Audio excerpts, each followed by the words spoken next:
Hello students, very good morning. RCC की lecture series को आगे बढ़ाते हुए आज हम यूनिट फर्स्ट जो हमारा था उसका लेक्चर नंबर 7 और 8 है लगभग ये लेक्चर हमारा, जिसमें हम लोग यूनिट फर्स्ट के जो न्यूमेरिकल प्रॉब्लम कर रहे थे उसके सेकेंड टाइप की डिस्कस करेंगे, है ना। सेकेंड टाइप के जो बेस्ट क्वेश्चन है उसके बारे में डिस्कस करेंगे।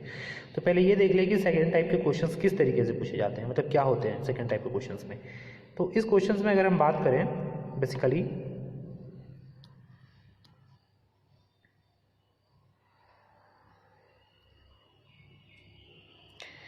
तो क्वेश्चंस में देखिए यहाँ पे है to determine the stress develop in concrete and steel under the given loading, है ना। यहाँ पे क्या निकालना है, स्ट्रेसेस डेवलप हो रहा है कंक्रीट में और स्टील में, उसकी वैल्यू को फाइंड आउट करनी है। यानी कि सिग्मा एस टी की बात करें तो sigma s t stresses in steel और sigma c b c in concrete, है ना। ये चीज़ आपको ऑलरेडी यहाँ पे इस क्वेश्चन में कैलकुलेट करनी है। आपको क्या क्या दिए जाएंगे, है ना, ये चीज़ देख ले। आपकी जो एग्जामिनेशन है उसमें दिए जाएंगे क्वेश्चंस में डायमेंशंस दिए जाएंगे, यानी ब्रेड्थ का क्रॉस सेक्शन दिया जाएगा, ब्रेड्थ और डेप्थ। एरिया ऑफ स्टील दिया जाएगा, area of steel in the sense कि नंबर ऑफ स्टील दिया जाएगा कितना है और कितना mm डायमीटर का है, ओके। थर्ड दिया जाएगा मटेरियल। मटेरियल कहने का मतलब है कि किस टाइप के ग्रेड ऑफ कंक्रीट का और स्टील का यूज़ किया जा रहा है, ठीक है। चौथा जो दिया जाएगा ये दिया जाएगा एक्सटर्नल लोड और बेंडिंग मोमेंट, ठीक है। ये चार चीज़ें आपके क्वेश्चंस में दी जाएंगी और आपको वहाँ पे सिग्मा सी बी सी और सिग्मा एस टी की वैल्यू को कैलकुलेट करना पड़ेगा। इससे प्रीवियस क्वेश्चन में हम लोग क्या करते थे, वहाँ पे ये तीन चीज़ें दी जाती थी और वहाँ पे हमको कैलकुलेट करना पड़ता था एम आर की वैल्यू, है ना, और सेफ लोड की वैल्यू, ठीक है। बट यहाँ पे मोमेंट और लोड की वैल्यू यहाँ पे दी जाएंगे ऑलरेडी और आपको वहाँ पे निकालना पड़ेगा क्या, सिग्मा एस टी की वैल्यू। क्वेश्चन यहाँ पे रिवर्स हो गया, है ना। तो इस टाइप के क्वेश्चन को कैसे करते हैं, इसके लिए क्या प्रोसीजर्स होगा, इसको हम देख लेते हैं। फिर इस पर बेस्ट एक न्यूमेरिकल प्रॉब्लम को अभी इस लेक्चर के अंदर में हम लोग कंप्लीट करेंगे, ओके। स्टूडेंट, आपको भी साथ में क्वेश्चन प्रैक्टिस करना पड़ेगा अगर आप अपने आरसीसी वाले पार्ट को मजबूत करना चाहते हैं, स्ट्रॉन्ग करना चाहते हैं, ठीक है। मैं अगर एक क्वेश्चन बनाता हूँ तो आपको वहाँ पे 2 क्वेश्चन बनाना चाहिए, बिकॉज ये प्रैक्टिस का पेपर है। अगर आप प्रैक्टिस नहीं करोगे तो फिर आपका ये स्ट्रॉन्ग नहीं हो पाएगा, ओके। तो क्या प्रोसीजर्स होगा इसके लिए,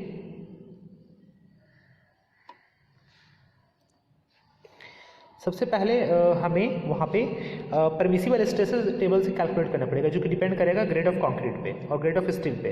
अगर M20 ग्रेड ऑफ कंक्रीट है उसके लिए परमिसिबल स्ट्रेसेस की वैल्यू IS 456 जो हमारा कोड है उसके अंदर में जाकर देख सकते हैं। अगर हमारा स्टील दिया गया है कि FE 415 है तो उसके लिए भी हम ग्रेड ऑफ स्टील के लिए हम जा करके परमिसिबल स्ट्रेसेस की वैल्यू को देख सकते हैं, ओके। ये हो गया एक चीज़। आपको यहाँ पे क्या निकालना है, एक्चुअल जो स्ट्रेस है और एक्चुअल जो स्ट्रेस है स्टील के अंदर वो निकालना है। परमिसिबल हमें ऑलरेडी कोड से मिल जाएंगे, ओके। अगला जो स्टेप होगा हमें कैलकुलेट करने का, ये कैलकुलेशन होगा हमारा किसका, calculate the actual neutral axis, है ना। यहाँ पे हमें कोई भी कंपेरिजन करने की जरूरत नहीं है, ठीक है। यहाँ पे डायरेक्टली हमें एक्चुअल न्यूट्रल एक्सिस कैलकुलेट करना है, ओके। तो इसके लिए मैंने फॉर्मूला आपको ऑलरेडी बता रखा है। कौन सा फॉर्मूला है, 1/2 b इंटू एन स्क्वायर बराबर m into A S T D minus n, okay. फिर उसके बाद जो थर्ड स्टेप होगा, calculate the maximum bending moment m due to load, ठीक है, external load as well as self weight. बात समझ लो क्या बोल रहे हैं। अगर कोई बीम है ना, तो बीम के पास क्या होता है, एक तो लोड आता है और उसका खुद का एक वेट होता है, तो दोनों को जोड़ करके बोला जा रहा है ना। दोनों को जोड़ करके जो लोड है वो कैलकुलेट करना पड़ेगा। नेक्स्ट है calculate stresses by equating the maximum bending moment to the moment of resistance. अब यहाँ पे स्ट्रेस कैलकुलेट करना है, कैसे कैलकुलेट करेंगे, यहाँ पे m जो मैक्सिमम बेंडिंग मोमेंट है उसका मोमेंट ऑफ रेजिस्टेंस बराबर इक्वेट करेंगे, बराबर करेंगे, ठीक है। तो मोमेंट ऑफ रेजिस्टेंस मान लो sigma s t into A S T D minus n by third, ये किससे है, टेंशन साइड से है, ओके। फिर वहाँ पे आपको सिग्मा एस टी की वैल्यू पता होगी from the above step. Sigma c और actual stress in concrete is calculated as, कैसे कैलकुलेट करते हैं, m sigma c divide by sigma s t बराबर n by d minus n, ठीक है। इस तरीके से इस स्टेप को फॉलो करके आप इस टाइप के क्वेश्चन को सॉल्व कर सकते हैं। तो ये बेटर से समझ में आएगा तब मैं जब आपको न्यूमेरिकल प्रॉब्लम करवाऊंगा, तो जस्ट मैं आपको इस पे बेस्ट क्वेश्चन को करवाने जा रहा हूँ, ओके।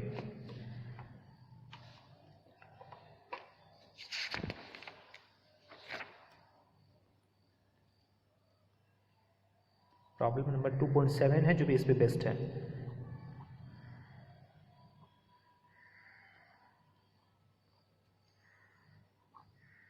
देखिए ये क्वेश्चन काफ़ी अच्छा क्वेश्चन है ये, है ना। तो इस टाइप के क्वेश्चंस पूछे जा सकते हैं, ओके। देखिए यहाँ पे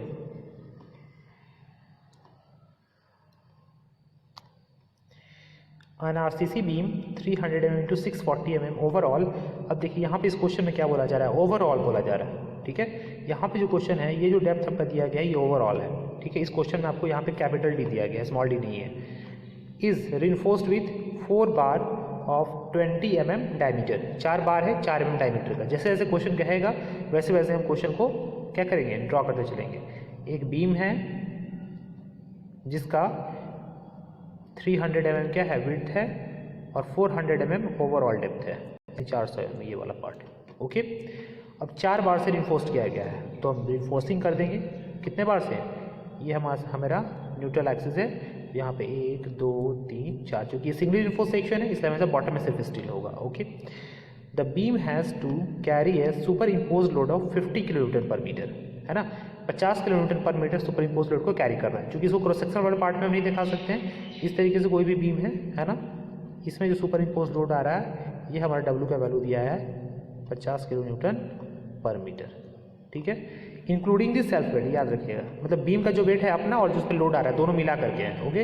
wait of the beam over the effective span of 4 metre, यानी जो बीम है ये वाला जो स्पैन है इसका, एक्चुअली में थोड़ा स्क्रीन 4 मीटर, ये कितना है 4 मीटर।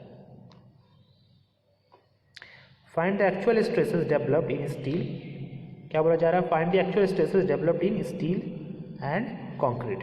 एक्चुअल कितना स्ट्रेस डेवलप हो रहा है स्टील और कंक्रीट में वो निकालना है आपको। The effective cover is 40 mm, देखिए ये इंपॉर्टेंट है आपको यहाँ पे समझना, बहुत ज़्यादा इंपॉर्टेंट है, बच्चे बार बार कन्फ्यूज होते हैं। तो इफेक्टिव कवर कहने का मतलब है ये जो सेंटर है, सेंटर से नीचे तक का इफेक्टिव कवर। मैंने आपको पहले भी बताया था कि हमारा जो स्टील है, स्टील हमेशा डायरेक्टली इन्वायरमेंटल एक्सपोजर कंडीशन में क्या होना चाहिए, नहीं आना चाहिए, तो उसके लिए हमें कवर देते हैं। तो कवर क्या है, कवर यही है कि जो हमारा नीचे वाला पार्ट है इससे लेकर के यहाँ तक का डिस्टेंस, और ये वैल्यू हमारा दी गई है कितना 40 mm, कितना 40 mm। तो अब स्मॉल डी कैसे निकालोगे, काफ़ी आसानी से निकाल सकते हो। टोटल जो आपका क्या है डेप्थ है, सॉरी एक्चुअली में ये 400 नहीं है, ये 640 है। यहाँ पे देखो क्वेश्चन में कितना है 640 है, सॉरी ये कितना है 640 है, तो इसको आप सही कर लेंगे। ये कितना है, ये वाला पार्ट 640 है, ठीक है। तो आप आसानी से निकाल सकते हैं टोटल डेप्थ कितना हो गया है, टोटल डेप्थ हो गया 640, उसमें से ये वाला पार्ट अगर कवर वाला पार्ट घटा देते हो तो आपका निकल जाएगा क्या, यहाँ से लेकर के यहाँ वाला पार्ट कितना हो जाएगा 640 माइनस नीचे वाला पार्ट घटा देंगे 40, यानी कि 600 mm, और ये क्या हो जाएगा हमारा स्मॉल डी का वैल्यू हो जाएगा, ठीक है, इफेक्टिव डेप्थ। तो इतना कैलकुलेशन हम लोग कर लिए। अब हम आगे देखते हैं किस तरीके से इसको सॉल्व किया जाता है, ठीक है। इतना सारा आपको क्वेश्चन आइडिया मिला, ठीक है। अब आपको आगे एक्चुअल स्ट्रेसेस इन स्टील और कंक्रीट निकालना है, ठीक है। तो हम लोग निकालते हैं। एक चीज़ और इसमें दिया हुआ है, also find the compressive stresses in concrete eight 50 mm from top of the beam and draw bending stress diagram. देखिए एक चीज़ और इसमें दिया गया है, ऊपर से आप तो निकाल लेंगे actual stresses in concrete and steel. उसके बाद आपको बोला जा रहा है कि कंक्रीट में टॉप से 50 mm पे, टॉप जो है उसके टॉप वाले पार्ट से 50 mm पे आपको स्ट्रेस की वैल्यू निकालनी है और स्ट्रेस डायग्राम भी खींचना है। इस क्वेश्चन में आपका जो ये टाइप मैंने बताया था उसका सारा का एक समरी है जो सेकेंड टाइप है। अगर इस क्वेश्चन को आप कर लेते हैं तो सेकेंड टाइप की किसी भी टाइप की प्रॉब्लम को आप कंप्लीट कर सकते हैं, ओके। तो चलिए सॉल्व करते हैं इसको, ओके स्टूडेंट्स। देखिए बी दिया गया है 300 mm, डी की वैल्यू सॉरी यहाँ पूछे, बी दिया गया है कितना 300 mm, ठीक है यहाँ पे, और डी की वैल्यू मैंने आपको बताई स्मॉल डी इफेक्टिव डेप्थ है। स्मॉल डी को क्या कहते हैं हम लोग, इफेक्टिव डेप्थ। कौन सा डेप्थ, इफेक्टिव डेप्थ, ठीक है। तो ये कैसे निकालते हैं, कैपिटल डी में से हम लोग कवर को घटा देंगे। कैपिटल डी कितना था टोटल डेप्थ 640, यानी कैपिटल डी माइनस जो कवर है, कवर था कितना था 40 का कवर था, घटा दिए तो कितना आ गया 600 mm आ गया। अब एरिया ऑफ स्टील कैसे निकालेंगे, बताए थे अभी आपको फिगर से, 4 स्टील था और डायमीटर 20 mm का था, ठीक है। तो π/4 इंटू डी स्क्वायर इंटू क्या करेंगे 4 कर देंगे, क्योंकि यहाँ पे 4 नंबर ऑफ स्टील है। इसको कैलकुलेट करेंगे तो ये आपका आ जाएगा इतना, एक स्टील का एरिया π/4 इंटू डी स्क्वायर। क्यों, क्योंकि मान लो कि स्टील है जिसका डायमीटर है 20 mm, तो 20 mm का डायमीटर का स्टील कैसे निकालोगे एरिया, एक सर्कल होगा तो pi by 4 into D square, और 4 तो स्टील है इसलिए 4 से मल्टीप्लाई कर दोगे तो ये निकल गया। ठीक है, पहला स्टेप तो ये कह रहा था। सेकेंड, अब इसके बाद सॉरी ये तो नॉर्मल जो चीज़ें थी क्वेश्चन के अकॉर्डिंग निकाला। तो स्टेप में हम जाएंगे तो यहाँ से हम यहाँ पे actual neutral axis find out करेंगे, और एक्चुअल न्यूट्रल एक्सिस को फाइंड आउट करने के लिए मैंने आपको ऑलरेडी पहले से बता रखा है कैसे निकालते हैं। ये फॉर्मूला आप यूज़ करेंगे 1/2 b into n square is equal to m into A S T D minus n. ये कैसे आया है ये मैंने ऑलरेडी बताया है। इसमें b के वैल्यू 300 पुट की गई है, एन एक्चुअल न्यूट्रल एक्सिस जो कि निकालना है, m की वैल्यू यानी मॉड्यूलर रेशियो। देखिए स्टूडेंट एक चीज़ मैं आपको बता दूँ, यहाँ पे जो दिया गया है क्वेश्चन में M20 है, यानी M20 ग्रेड ऑफ कंक्रीट है। ठीक है, तो यहाँ पे M20 ग्रेड ऑफ कंक्रीट के लिए आप अगर मॉडल रेशियो निकालना चाहते हैं तो क्वेश्चन में दिया गया हुआ है ऑलरेडी। क्वेश्चन में अगर दिया जाएगा तो ठीक है, और नहीं दिया जाएगा तो आपको उस वैल्यू को कैसे निकालते हैं आपको पता है already. M is equal to 280 divide by में 3 सिग्मा CBC, इस तरीके से आप निकाल सकते हैं। तो M20 के लिए आपको देखना पड़ेगा कि यहाँ पे सिग्मा CBC की वैल्यू कितनी है, यानी परमिसिबल स्ट्रेस, जो कि हम आई स्कोर से निकालेंगे। तो सिग्मा C की BC की वैल्यू वहाँ पे देख लेंगे आप, वहाँ पे पुट कर देंगे सिग्मा CBC की वैल्यू। अब जब इसको सॉल्व करेंगे तो आपका ये वैल्यू आ जाएगा M का वैल्यू, तो ये लगभग 13.33 यहाँ पे है ना, इसके अकॉर्डिंग आया है। तो इसमें आप पुट कर लेंगे सिग्मा CBC की वैल्यू आप M20 के कॉरस्पॉन्डिंग में जा करके देख करके और वहाँ पे उस वैल्यू को पुट करेंगे तो ये वैल्यू आपका आ जाएगा 13.33, नियर अबाउट है ना, इसके अप्रॉक्स में आएगा। और AST की वैल्यू मैंने यहाँ कैलकुलेट किया 1256.64 और D minus n 600 minus n. ठीक है, M की वैल्यू को कोई कन्फ्यूजन नहीं होगा किसी को स्टूडेंट को, क्योंकि पता है कि आइस प्राइस 456 कैसे निकालते हैं, 280 डिवाइड बाई 3 सिग्मा CBC, और सिग्मा CBC किस पे डिपेंड करेगा, परमिसिबल स्ट्रेस ऑफ कंक्रीट पे। ठीक है, तो परमिसिबल स्ट्रेस हम कहाँ से निकाल सकते हैं, M20 ग्रेड ऑफ कंक्रीट के सामने में जाकर देखेंगे, कोड में मैंने आपको शेयर भी किया है PDF के द्वारा, तो वहाँ पे आप देख सकते हैं, और वहाँ पे सिग्मा CBC की वैल्यू पुट करेंगे तो ये आपका आ जाएगा M की वैल्यू। ठीक है, तो M की वैल्यू फिर फाइनली यहाँ पुट करेंगे और सब वैल्यू को पुट करेंगे तो यहाँ पे n अननोन रहेगा, तो n की वैल्यू आप यहाँ पे फाइंड आउट कर सकते हैं। तो यहाँ पे क्वाड्रेटिक इक्वेशन बनेगा, इस क्वाड्रेटिक इक्वेशन को यहाँ पे सॉल्व करेंगे। क्वाड्रेटिक इक्वेशन को कैसे सॉल्व करते हैं मैंने लास्ट के प्रॉब्लम में ऑलरेडी बताया है, तो उसको आप गो थ्रू हो जाए किस तरीके से क्वाड्रेटिक इक्वेशन को कैलकुलेटर के थ्रू या फिर डायरेक्टली हम minus B plus minus under root D divide by में 2a से सॉल्व कर सकते हैं, है ना। ये मैंने ऑलरेडी आपको लास्ट लेक्चर में बताया है, तो आप उस वाले पार्ट को एक बार देख ले तो आपको ज़्यादा अच्छे से समझ में आ जाएगा। ठीक है, ऐसे मैं एक बार बता देता हूँ, डी का वैल्यू आप कैलकुलेट कर सकते हो। यहाँ पे ये जो क्वाड्रेटिक इक्वेशन ये रूट फॉलो कर रहा है x² bx plus c equal to 0। तो n स्क्वायर का जो कोफिशिएंट है a है, तो a का वैल्यू यहाँ पे कितना हो जाएगा, ओवरऑल पार्ट में 1 है क्योंकि कुछ भी नहीं है। b का वैल्यू कितना हो जाएगा 111.67 हो जाएगा, और c का वैल्यू कितना हो जाएगा ये वाला पार्ट 670004.04। ठीक है, अब जब आप कैलकुलेटर में पुट करेंगे इक्वेशन वाले पार्ट में x² प्लस bx वाला प्लस c इक्वल टू 0, उसमें सिर्फ आपको कोफिशिएंट पुट करना पड़ता है। आप जाएंगे क्वाड्रेटिक इक्वेशन वाले पार्ट में और सारे कोफिशिएंट को पुट करेंगे तो आपको ऑलरेडी वहाँ पे वैल्यू मिल जाएगा, जो कि वैल्यू मिलेगा 208.97 mm। एक तो ये तरीका हो गया कैलकुलेटर में पुट करके बनाने का। एक या तो फिर आप यहाँ से जा सकते हैं -b plus minus root D by 2a से। तो यहाँ पे आप जब सॉल्व करेंगे तो d बराबर आपको पता है ऑलरेडी निकालने के लिए b² माइनस 4ac, तो b² की वैल्यू यहाँ पे आप पुट कर सकते हैं। देखिए b² काफ़ी अच्छे से आप पढ़े होंगे 7-8 में कैसे कैलकुलेट करते हैं। तो यहाँ पे पुट किया गया देखिए b² माइनस 4ac, तो 4 इंटू a की वैल्यू 1 और c की वैल्यू -6700 और 2a डिवाइड बाई 2a, तो a की वैल्यू 1 है तो 2 लिख दिया है, और माइनस b तो ऑलरेडी माइनस और b की वैल्यू 111.67 है तो माइनस यहाँ पे लगाया गया है। ठीक है, तो -b plus minus root D by 2a जब सॉल्व करोगे तो आप ये वैल्यू आएगा, कैलकुलेटर में पुट करोगे तो इतना तो स्टूडेंट आपको करना पड़ेगा, है ना। चलिए आगे देख लेते हैं। जब यहाँ पे आपको न्यूट्रल एक्सिस पता चल गया, एक्चुअल न्यूट्रल एक्सिस, तब यहाँ से आप मोमेंट ऑफ रेजिस्टेंस को क्या कर सकते हैं, फाइंड आउट कर सकते हैं। क्या फॉर्मूला होता है, sigma ST into AST d minus n by 3। ठीक है, तो सिग्मा ST की वैल्यू यहाँ पे जब आप, तो ये तो अननोन है हमको पता नहीं है, तो AST की वैल्यू पुट करेंगे 1256.64, स्मॉल टी का वैल्यू आपको पता है और n की वैल्यू आपको ऑलरेडी पता है, अभी हम निकाले हैं ऊपर में।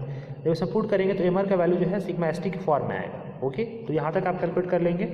फिर उसके बाद मैक्सिमम बेंडिंग मोमेंट कैलकुलेट करेंगे, क्योंकि बीम में किसी टाइप का बीम का कोई जिक्र नहीं किया गया है, तो यहाँ पे सिंपली सपोर्टेड बीम को मान करके आप सॉल्व कर सकते हैं। तो आपको ऑलरेडी पता है कि सिंपली सपोर्टेड बीम अगर इस तरीके से है स्टूडेंट, और इसमें ऐसे लोड है, यूनिफॉर्मली डिस्ट्रीब्यूटेड लोड है, तो इसके लिए आपको पता है ऑलरेडी कि मैक्सिमम बेंडिंग मोमेंट की फॉर्मूला क्या होता है। इसके लिए अगर हम बेंडिंग मोमेंट डायग्राम को ड्रॉ करें तो इस टाइप से आता है बेंडिंग मोमेंट डायग्राम। ठीक इस तरीके से पैराबोलिक आता है, अगर लेंथ L है तो इसका बेंडिंग मोमेंट का वैल्यू जो आता है मैक्सिमम WL² बाई 8 आता है ना। तो WL²/8 आता है, जहाँ पे W यूनिफॉर्मली डिस्ट्रीब्यूटेड लोड है, यानी हमेशा डिस्ट्रीब्यूटेड लोड kN/m में होता है। ओके, तो W की वैल्यू क्वेश्चन में दी गई है ऑलरेडी 50 kN/m है ना। और L² की वैल्यू यानी 4 मीटर का ये जो लेंथ है ये 4 मीटर है, ठीक है।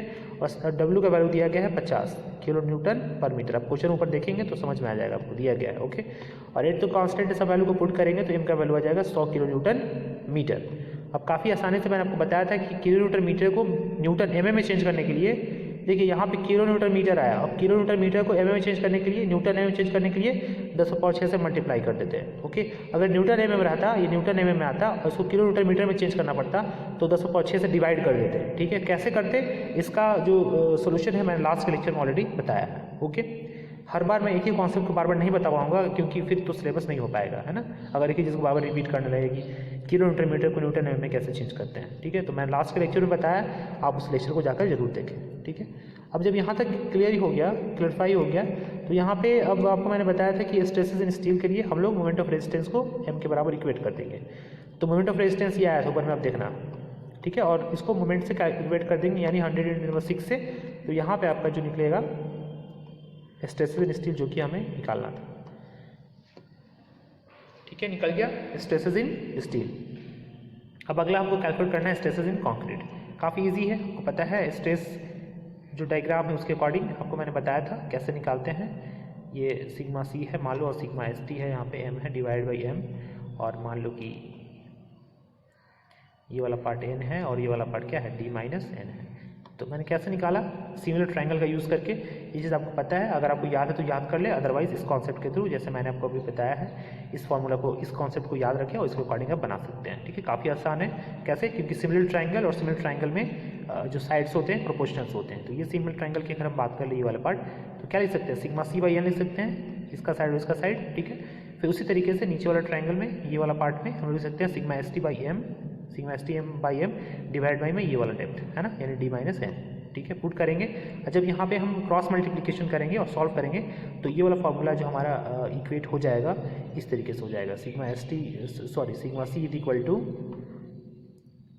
n × sigma ST divide by m × D-n, इस तरीके से, ठीक है।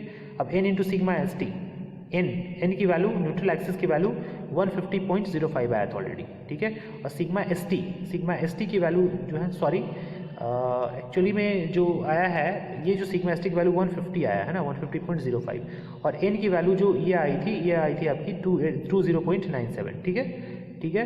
उसके बाद में नीचे में है m की वैल्यू कितना है 13.33, और D- क्या है, ये n है, तो D 600 है, यानी इफेक्टिव डेप्थ की वैल्यू पुट करनी है स्मॉल d, ठीक है। कैसे निकाला था मैंने, टोटल डेप्थ में से इफेक्टिव कवर को घटा दिया था, तो वहाँ पे स्मॉल d की वैल्यू कैलकुलेट हुई थी। और यहाँ पे जो हमारा एक्चुअल न्यूट्रल एक्सिस है 208.97 है, ठीक है, ये देख रहे हैं आप। तो ये कैलकुलेट करेंगे, सारी वैल्यू को पुट करेंगे तो सिग्मा C की वैल्यू 6.01 N/mm² निकल जाएंगी। तो ये हमारा हो गया स्ट्रेसेस इन कंक्रीट। तो आपने देखा कि किस तरीके से स्ट्रेसेस इन कंक्रीट और स्ट्रेसेस इन स्टील को हम लोग कैलकुलेट किए, किस तरीके से हम लोगों ने स्ट्रेस डायग्राम का यूज़ किया और इस डायग्राम के थ्रू इस फार्मूला को कन्वर्ट करके यहाँ पे कैलकुलेट किया। या तो आप इस फार्मूला को याद रखें, या तो आप जो प्रोसेस में बता रहा हूँ उस प्रोसेस को आप क्या करें, फॉलो करें। ओके, अब देखिए यहाँ तक तो निकल गया, पर जो स्ट्रेस निकालना था, एक चीज़ क्वेश्चन में ये और बोला गया है कि आप जो है स्ट्रेस वहाँ पे निकाले 50 mm, कहाँ पे, 50 mm from top layer of the concrete. Top layer जो कंक्रीट का है वहाँ से 50 mm नीचे में भी स्ट्रेस निकालना है, तो कैसे निकालेंगे, ठीक है। तो देखिए कैसे निकालते हैं, काफ़ी इजी है और काफ़ी अच्छा क्वेश्चन है ये, ठीक है। अगर आपको समझ में आ रहा है तो काफ़ी अच्छा क्वेश्चन है ये, ठीक है। तो देखिए कैसे सॉल्व करते हैं इस टाइप क्वेश्चन। पहले तो आप ये देख लें डायग्राम, देखिए 3 से विड्थ था और टोटल डेप्थ कितना था 640 देख रहे हैं, और इफेक्टिव कवर ये वाला पार्ट, नीचे वाला पार्ट, ये कितना था 40 था। तो टोटल में से हम 40 को घटा दिए तो हमारा क्या आ गया था, यहाँ पे ये आ गया था इफेक्टिव डेप्थ की वैल्यू 600, हमारा इसका वैल्यू आ गया था स्मॉल d, और कैपिटल D था 640, ठीक है। अब देखिए क्वेश्चन में और दिया गया है 4 नंबर ऑफ बार है, और 4 नंबर ऑफ बार है, और एक बार का डायमीटर है 25 mm, है ना, ठीक है। तो ये क्वेश्चन हम सॉल्व कर दिखा दिए। अब यहाँ पे जब हमने क्वेश्चन को सॉल्व किया ऊपर में, तो हमारा जो न्यूट्रल एक्सिस आया था 208.97 आया था, तो इसको हमने यहाँ पे डायग्राम के थ्रू दिखा दिया। एक चीज़ जो है, जो हमारा सिग्मा C की वैल्यू आई थी, यानी कि स्ट्रेसेस इन कंक्रीट 6.01 N/mm² आया है। ओके, ये चीज़ आपको क्लियर हो गया। अब देखिए एक चीज़ और देखिए यहाँ पे, sigma s t by m, तो sigma s t by m, sigma s t की वैल्यू 150 आई थी और एम यानी मॉडर्न रेशियो से आप डिवाइड कर दीजिए 133.33। क्यों? क्योंकि अगर हमें स्ट्रेसेस इन स्टील निकालना है in the level of concrete, क्या in the level of concrete, ठीक है, तो उसके लिए हम मॉडर्न रेशियो से डिवाइड कर देते हैं। डिवाइड करेंगे तो ये आ जाएगा 11.25। ये वाली चीज़ें उसी को समझ में आएंगी जो पहले के लेक्चर्स करे हैं। जिन्होंने पहले के लेक्चर्स को नहीं देखा है तो उसके लिए सिर्फ और सिर्फ ये चीज़ एक मिथ बन के रह जाएगा और हमेशा उसको लगेगा कि क्या सर कभी हमसे डिवाइड करते हैं, कभी हमसे मल्टीप्लाई करते हैं, तो फिर चीज़ें समझ में नहीं आएंगी। ओके, तो अगर आपने नहीं देखा है प्रीवियस का लेक्चर तो जरूर देखें, ठीक है। तो यानी स्ट्रेस को अगर हमको निकालना है इन द लेवल ऑफ, अगर हमें स्टील के अंदर स्ट्रेस निकालना है in the level of concrete, तो हमें क्या करना पड़ता है, मॉडर्न रेशियो से डिवाइड करना पड़ता है। तो सिग्मा एस टी की वैल्यू 150.03 आई थी, तो डिवाइड करके 11.25 न्यूटन पर एमएम स्क्वायर हो गया, ठीक है। ये कॉन्सेप्ट इक्विवेलेंट सेक्शन का है, मैंने लास्ट के जो स्टार्टिंग का ही लेक्चर था उसमें मैंने बताया था। इतना चीज़ हो गया। अब आपको कहाँ पे निकालना है, अब टॉप से देखिए, यहाँ पे समझना है आप, यहाँ पे अब क्वेश्चन बोला जा रहा है कि टॉप से यहाँ से नीचे में 50 mm तक, 50 mm पे स्ट्रेस की वैल्यू को निकालना है। तो काफ़ी ईजी है ये निकालना। कैसे काफ़ी ईजी है, इसको हम लोग निकाल सकते हैं सिमिलर ट्रायंगल के कॉन्सेप्ट से। देखिए सिमिलर ट्रायंगल का कॉन्सेप्ट क्या है, यहाँ पे कैसे लगाएंगे। एक तो आपको ये वाला वैल्यू पता है 208 और आपको वाला स्ट्रेस पता है, क्लियर। और आपको देखिए फिर यहाँ से एक सिमिलर ट्रायंगल निकल रहा है, ये वाला ग्रीन में आपको दिखा रहा हूँ उसको, ये ग्रीन वाला पार्ट, दो ट्रायंगल है, एक ये वाला पार्ट है और एक ये वाला, दो ट्रायंगल है, ठीक है। तो मुझे लगता है कि आप आसानी से इस वैल्यू को, अब आपको निकालना कौन सा वैल्यू है ये भी मैं आपको दिखा रहा हूँ अलग कलर से, ये रेड कलर से मैं दिखाता हूँ। देखिए ये वाला वैल्यू, ये वैल्यू को कैलकुलेट करना है, मतलब 50 mm नीचे जो है आपका जो स्ट्रेस का वैल्यू है ये कितना होगा। देखिए कितना ज़्यादा ट्विस्ट है क्वेश्चन में और कितना इंपॉर्टेंट क्वेश्चन है, किस टाइप का क्वेश्चन पूछा जा सकता है। आगे जितने भी हम कॉम्पिटिटिव एग्जामिनेशन देंगे उन सारे में इस टाइप के क्वेश्चन पूछे जाते हैं। और बाद में ये चीज़ पढ़ना बहुत टीडियस टास्क होता है। जब आपका सेमेस्टर खत्म हो जाए तो शायद ही कोई लड़का या कोई स्टूडेंट इस चीज़ को उठाकर पढ़ पाता है कि सर स्ट्रेस कैसे निकालेंगे, स्ट्रेन कैसे निकालेंगे, इफेक्टिव डेप्थ क्या होगा, स्ट्रेस क्या होगा, नंबर ऑफ स्टील क्या होगा। ये बेसिक चीज़ें हैं और आपको जाननी चाहिए अगर एज ए सिविल इंजीनियर अगर आप काम भी करना चाहते हैं, कुछ भी करना चाहते हैं। अगर आपको इसकी जानकारी नहीं है तो शायद ही आप कुछ सिविल इंजीनियरिंग के रिगार्डिंग कुछ जानकारी होगा, ठीक है। तो आपको ये सारी चीज़ें जाननी चाहिए एज ए इंजीनियर, ठीक है। तो इतना चीज़ अगर आपको पता हो गया है तो हम सिमिलर ट्रायंगल कॉन्सेप्ट लगा के उस वैल्यू को क्या कर सकते हैं, फाइंड आउट कर सकते हैं। ओके,